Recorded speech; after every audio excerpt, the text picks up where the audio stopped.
तो work done in isochoric process, work done in isochoric process. तो isochoric में जैसा कि हम लोग बता चुके हैं बच्चे, डिस्कस कर चुके हैं कि आइसोकोरिक का मतलब हो गया बच्चे कि there will be the constant volume, ठीक है, in isochoric process work done is equal to zero. क्यों जीरो होगा? Because delta V tends to zero, और you can say volume equal to क्या होता है बच्चे? कांस्टेंट होता है। यस तो वर्क डन इस केस में क्या हो जाएगा बच्चे? जीरो हो जाता है, क्योंकि वॉल्यूम कांस्टेंट होगा। तो इसमें अगर वॉल्यूम कांस्टेंट हो गया तो whatever amount of heat will be given to the system, that will be use for increasing its internal energy, है ना? Yes sir So we can write here, during this process, during this process, amount of heat given to system is used to increase the internal energy. Yes internal energy ये हम लोग already discuss कर चुके हैं बच्चे। ये थोड़ा सा हो गया बच्चे। अब थोड़ा सा डिस्कस कर लेते हैं बच्चे। नेक्स्ट है work done in isobaric process. तो आइसोबारिक प्रोसेस में वर्क डन आपका अगर बात करेंगे बच्चे तो सिंपल सा होगा, दो फार्मूले यही होते हैं, delta W equal to P delta V, या फिर क्या हो जाएगा बच्चे, N R T two minus T one, या एन आर डेल्टा टी, या म्यू आर डेल्टा टी, जैसे आप रिप्रेजेंट करना चाहें। Work done yes in isobaric process. So this will be simply work done in isobaric process. So इस isobaric में आपको पता है आइसो मीन सेम हो गया, बारिक मीन्स यहाँ बार से मतलब है प्रेशर से, ठीक है? प्रेशर यस तो प्रेशर इज कांस्टेंट, और बच्चे इस केस में डेल्टा डब्ल्यू इक्वल टू हो जाएगा कितना? P V two minus V one, और या इसी को बच्चे अगर लिखना चाहेंगे this will be equal to mu R T two minus T one, where mu is a number of mole. तो मतलब इसमें आइसोबारिक प्रोसेस का मतलब ये हो गया कि जितनी भी अमाउंट ऑफ हीट देंगे बच्चे, तो that will be divided in two part. Some will be utilising in work done, and another part will be utilizing for increasing the internal energy.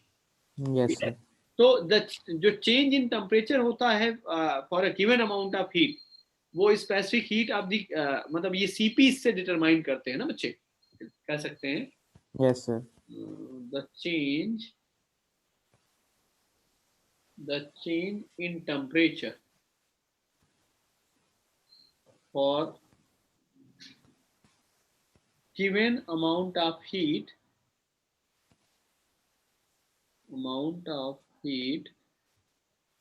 is determined by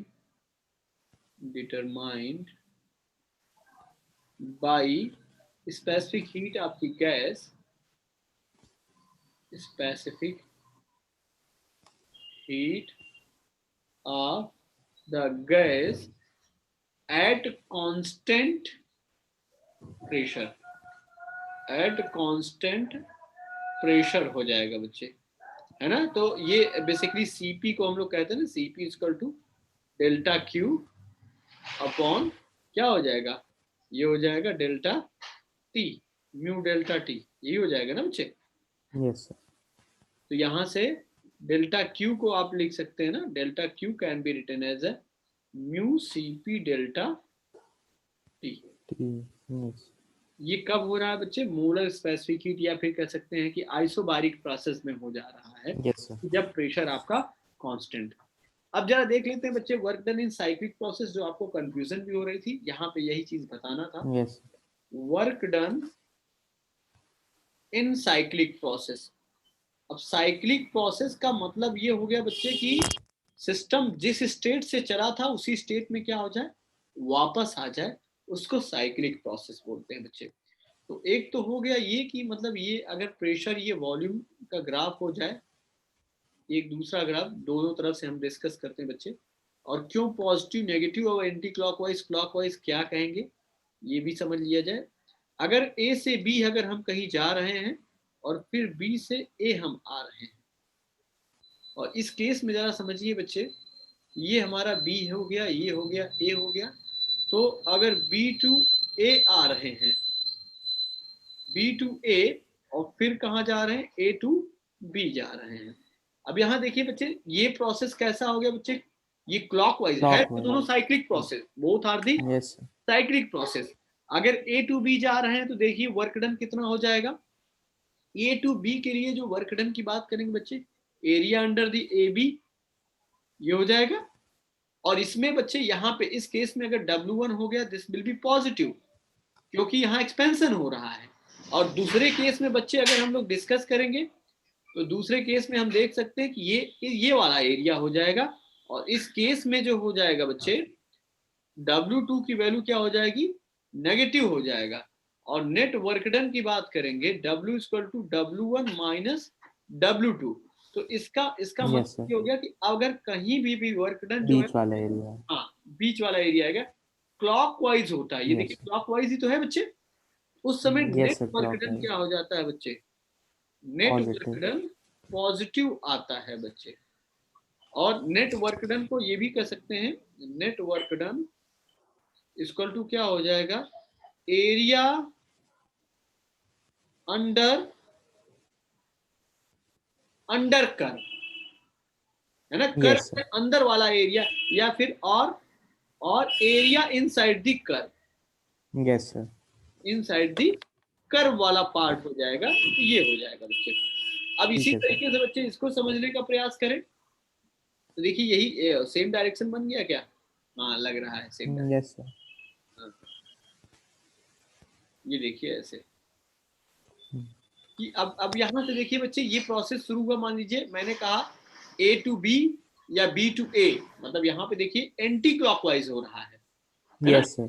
anti clockwise होने का मतलब फिर से वही चीज अगर देखें बच्चे, तो यहाँ पे मैं डायरेक्टली लिख दे रहा हूँ, वर्क डन कितना आ जाएगा बच्चे, नेट वर्क डन क्या आ जाएगा, Negative. नेगेटिव आ जाएगा। नेगेटिव क्यों आ जाएगा, ये आपको क्लियर हो चुका होगा I think. Yes, sir. Is it clear, इसमें कोई डाउट?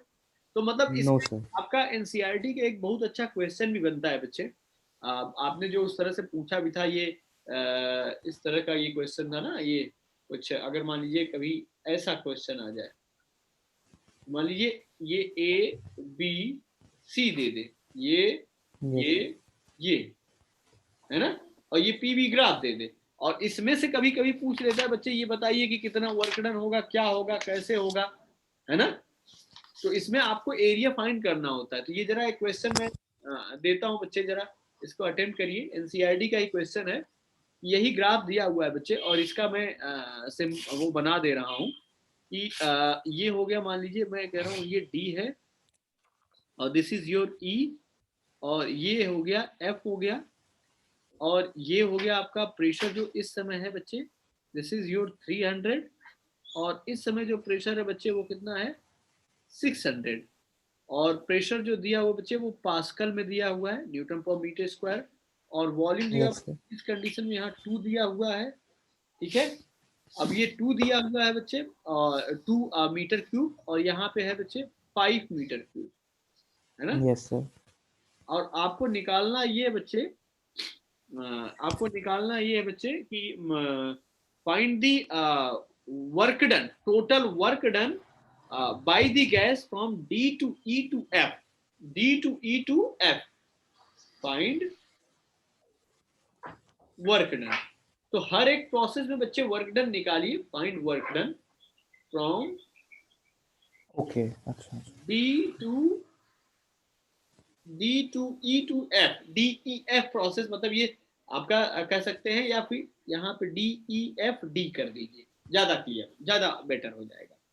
अच्छा एक चीज और याद रखिएगा, इससे आप ये तो निकाल ही लेंगे, इसमें कभी कभी ये पूछ लेता है बच्चे, कभी कभी एक क्वेश्चन और भी बनता है, जिसमें हमें क्या करना होता है बच्चे, कि टेम्परेचर डिफरेंस का टाइप का क्वेश्चन बन जाता है कि मतलब दो जगह का टेम्परेचर आपको यूज करके वो तीसरी जगह का निकालना होता है, मतलब प्रॉपर्टी हमें कह सकते हैं आइसोथर्मल वाली लगानी पड़ती है। इसको जरा करिए, फिर वो वाला क्वेश्चन मैं करवा रहा हूँ।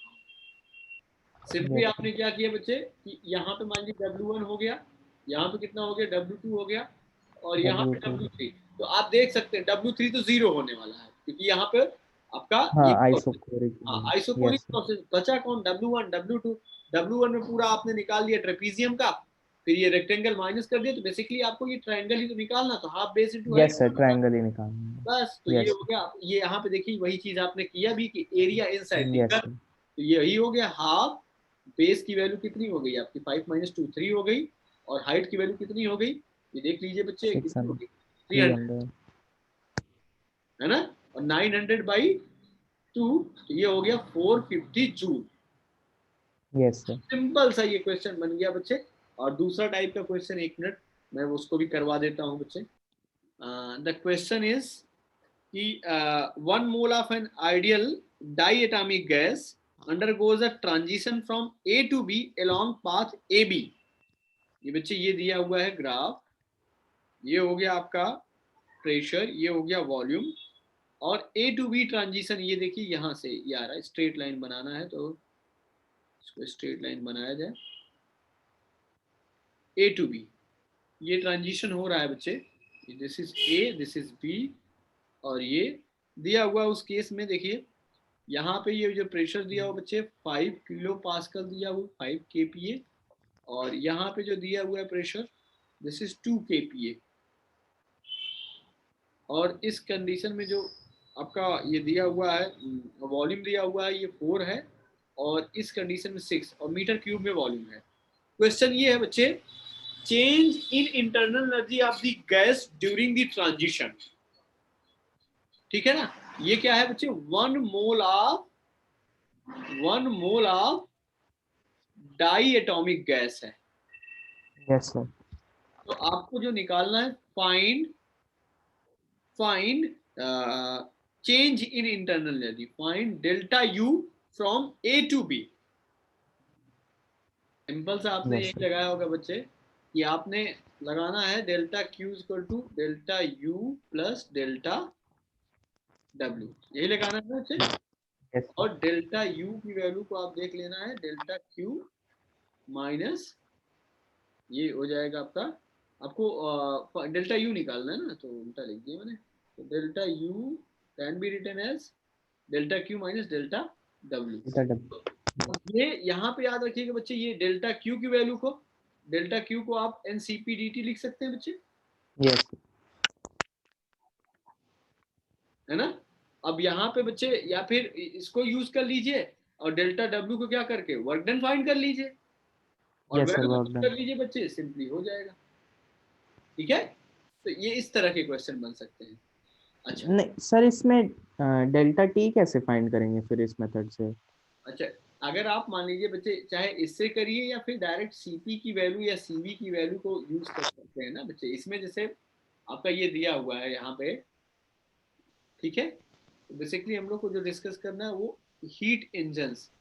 तो हीट इंजन्स में बेसिकली जैसे हम थर्मोडायनेमिक्स से पहले ही बता चुके हैं बच्चे कि थर्मोडायनेमिक्स में हम लोग ये देखते हैं, ये पढ़ते हैं कि how much heat can be converted into work, या how much work can be converted into heat, या रिवर्सिबिलिटी इनकी कितना है, मींस कितना how much they can be interconverted. तो इसमें ये देखा गया बच्चे कि अगर मान लीजिए हम सिंपल सी बात करें कि हम वर्क करते हैं, हैंड को क्या करते हैं, रब करते हैं, तो जब Yes, sir. हैंड रब करते हैं तो क्या हीट प्रोड्यूस होती है ना बच्चे। Yes, sir. तो इसका मतलब ये नहीं, ये रिवर्सिबल नहीं होगा कि अगर हम हीट दे दें तो हमारा हैंड ऑटोमेटिकली रब होने लगे, है ना। Yes, sir. ये पॉसिबल नहीं है, राइट। और इसमें ये भी देखा जाएगा बच्चे कि हम लोग पढ़ेंगे कि कार्नोट इंजन ही आपका आइडियल इंजन क्यों होता है ना। तो वो उसमें हम लोग डिस्कस करेंगे कि ये आपका क्वेसी स्टैटिक प्रोसेस मतलब रिवर्सिबल होता है, रिवर्सिबल कार्नोट इंजन क्यों Yes, sir. कहते हैं, या नॉन डिसिपिएटिव होता है, तो ऐसा क्यों होता है, तो उस पर हम लोग थोड़ा सा डिस्कस करेंगे। तो मतलब हीट इंजन कह सकते हैं बच्चे, heat engine is a basically device which is used to convert heat into work, है ना, जो भी हीट Yes, sir. से वर्क में कन्वर्ट करना। तो अब इसी के बेस पे आपके इंजन्स होते हैं बच्चे, दो तरह के इंजन्स हो जाते हैं, एक इंटरनल कंबस्टन होता है, एक एक्सटर्नल कंबस्टन होता है ना। कहीं कहीं डायरेक्ट हम हीट दे के वर्क डन कराते हैं बच्चे, और कहीं कहीं क्या हो जाता है कि हम इंटरनल कंबस्टन करते हैं, उससे हीट प्रोड्यूस होती है तो आगे बढ़ते हैं। ठीक है, तो यस सर। इस पे हम लोग बच्चे डिस्कस करेंगे, अब कल इस पे कंटिन्यू करूंगा, ठीक है ना। तो ठीक आज है सर। यहीं तक रखता हूँ, ठीक है। चलो दैट्स इट फॉर टुडे बच्चे। Thank you sir. ओके।